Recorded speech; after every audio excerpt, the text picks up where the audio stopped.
ഞാനിന്ന് മുട്ട ബജി എങ്ങനെയാണ് ഉണ്ടാക്കുന്നതെന്നാണ് നിങ്ങളെ കാണിക്കാൻ പോകുന്നത്. അതിനായിട്ട് ഗ്യാസ് അടുപ്പ് കത്തിച്ചതിന് ശേഷം ഒരു പാത്രത്തിൽ വെള്ളം എടുത്ത് വെക്കുക. ആവശ്യത്തിന് വെള്ളം എടുത്ത് വെക്കുക. എന്നിട്ട് വെള്ളം ചൂടായി വരുമ്പോൾ അല്പം ഉപ്പിടുക. ഉപ്പിട്ടൊന്ന് ഇച്ചിരി ചൂടായി വരണം.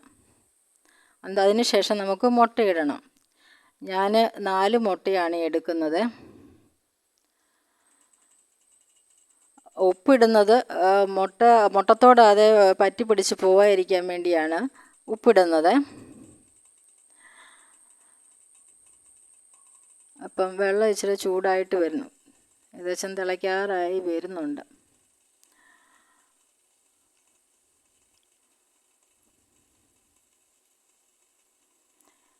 പലരും പല രീതിയിലായിരിക്കും മുട്ട ബജി ഉണ്ടാക്കുന്നത്. ഞാൻ എങ്ങനെയാണ് ഉണ്ടാക്കുന്നത് നിങ്ങളെ കാണിക്കാം.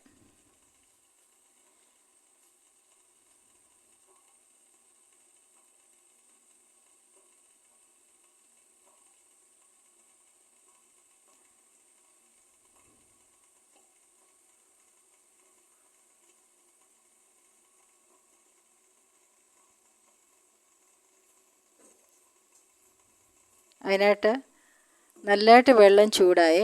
അപ്പം 4 മുട്ട ഞാൻ ആ പാത്രത്തിൽ വെള്ളത്തിലിടുകയാണ്.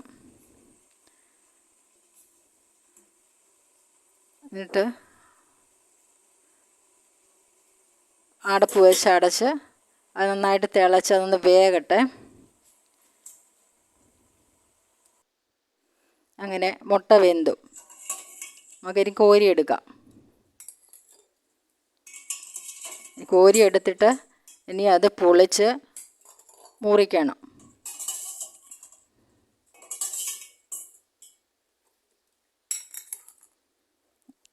ഇനി പൊളിച്ചിട്ടത് മുറിച്ചുകൊണ്ട് വരാമേ.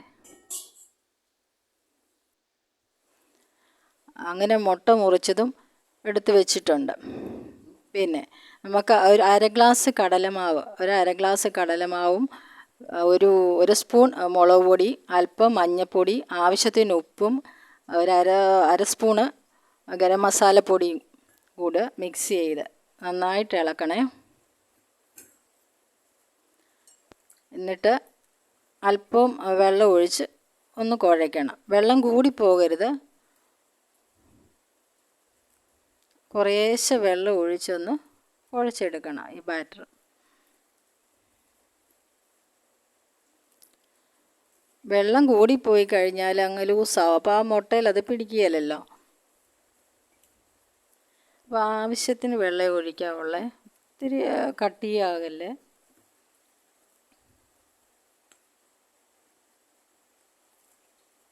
ഇങ്ങനെ കുറേശ്ശെ വെള്ളം ഒഴിച്ച് ആ ബാറ്റർ ഒന്ന് തയ്യാറാക്കി എടുക്കണം.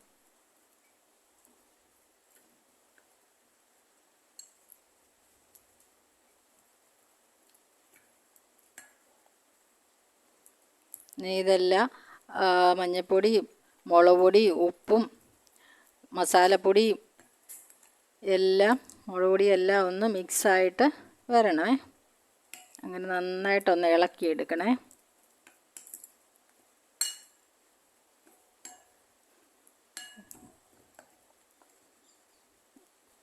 അങ്ങനെ നന്നായിട്ട് ഇളക്കി ഇനി നമുക്ക് ആ മുട്ടയിൽ ഇതെല്ലാം പിടിപ്പിച്ചെടുക്കണ്ടേ. അങ്ങനെ മുറിച്ച ഓരോ മുട്ടയുടെ പീസും എടുത്തിട്ട് ആ മസാലക്കൂട്ട് അതിലൊന്ന് പുരട്ടിയെടുക്കണം. അങ്ങനെ പുരട്ടിയ ഓരോ പീസുകളും ഒരു പാത്രത്തിൽ മാറ്റി വെക്കണേ.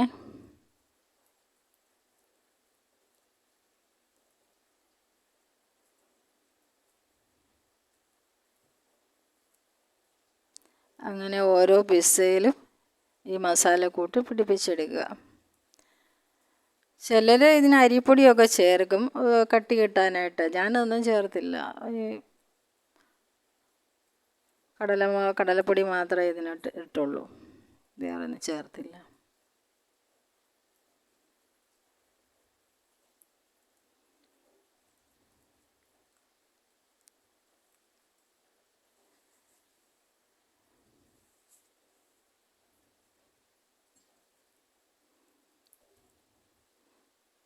ഇങ്ങനെ എല്ലാ മുട്ടയുടെ പീസയിലും ഇത് നമ്മൾ പുരട്ടിയെടുക്കണം.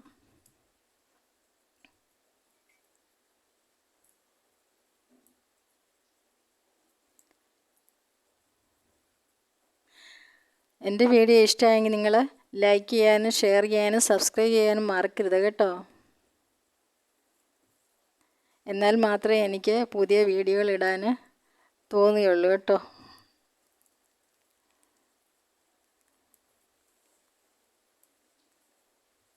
നിങ്ങളെല്ലാവരും ഒന്ന് സപ്പോർട്ട് ചെയ്തേക്കണേ.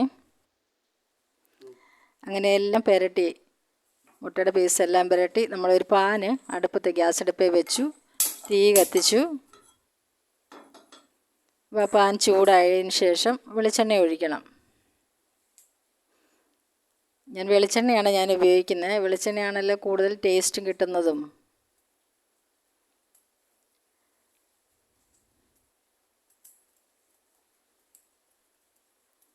അങ്ങനെ പാൻ നല്ലതായിട്ട് ചൂടായി, വെളിച്ചെണ്ണ ഒഴിച്ചു. ആവശ്യത്തിന് എണ്ണ ഒഴിക്കണേ.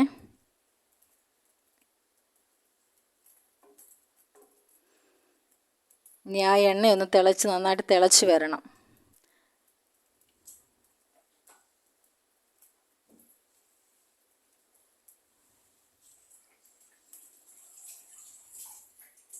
ആ എണ്ണ നന്നായിട്ട് തിളച്ച് വന്നതിന് ശേഷം നമുക്ക് മുട്ടയുടെ പീസ് അതിൽ ഇടാം.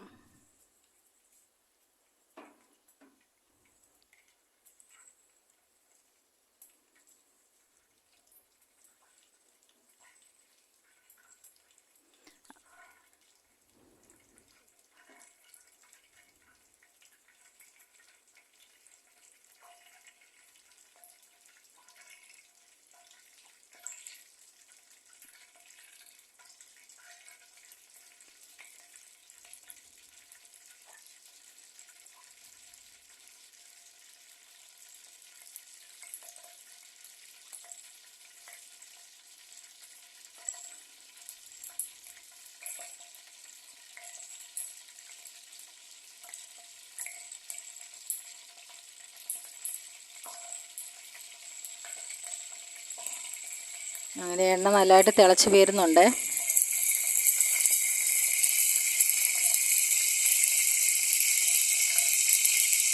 നിങ്ങളൊന്ന് ചെയ്ത് നോക്കണേ. മുട്ട ബജി മിക്കവരും ഉണ്ടാക്കിയിട്ടുണ്ടായിരിക്കുമല്ലോ. പിന്നെ ഞാനെങ്ങനെയാണ് ഉണ്ടാക്കുന്നതെന്ന് ഞാൻ കാണിക്കുന്നത് കേട്ടോ.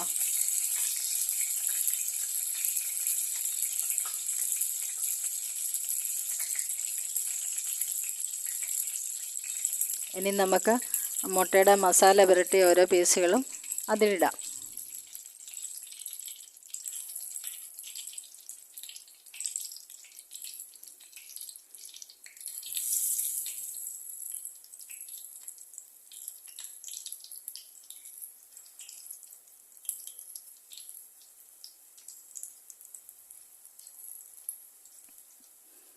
ഇനി അതിൻ്റെ മുട്ടയുടെ പുറത്ത് കുറച്ച് മസാലയും കൂടി നമ്മൾ ഒന്ന് പുരട്ടി വെക്കണേ.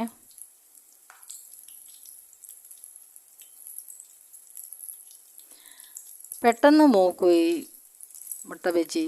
പെട്ടെന്ന് ഇത് ശരിയായി കിട്ടും. ഒത്തിരി സമയമൊന്നും വേണ്ട.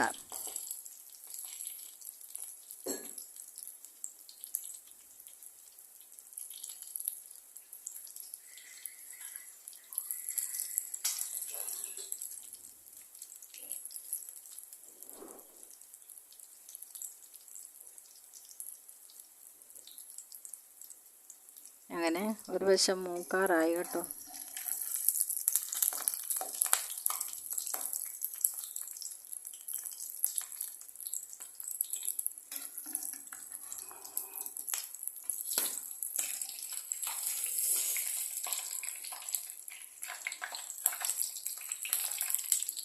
അങ്ങനെ ഒരു വശം മൂത്തേ, ഇനിയും തിരിച്ചിടാം.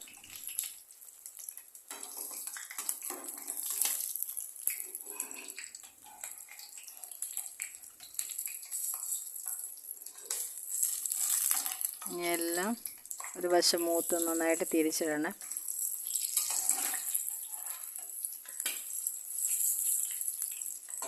ഇനി അപ്പുറത്തെ വശം കൂടി ഒന്ന് മൂക്കണമല്ലോ. അത് പെട്ടെന്ന് മൂത്തോളും.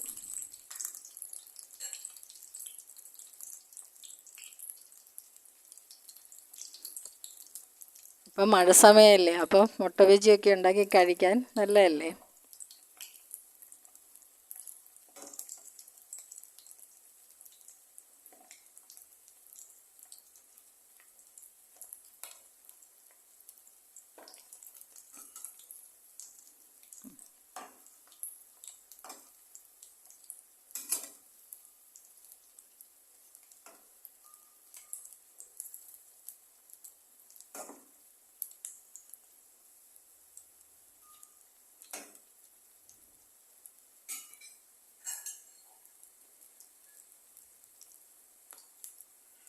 അങ്ങനെ മുട്ട ബജി എല്ലാം ശരിയായി കേട്ടോ. മൂത്ത് വന്നേ, ആവശ്യത്തിന് മൂത്തു.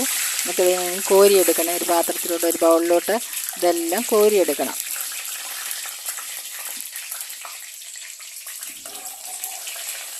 ഞാൻ 4 പീസ് ഞാൻ ഇട്ടുള്ളായിരുന്നേ. ഒത്തിരി ഇട്ട് കഴിഞ്ഞാൽ നമുക്ക് ഇളക്കിയെടുക്കാനും പ്രയാസമല്ലേ, എല്ലാം ഒട്ടിപ്പിടിക്കുകയില്ലേ. അത് കാരണം ഞാൻ ഇത്രയും 5 പീസ് ഇട്ടുള്ളായിരുന്നു.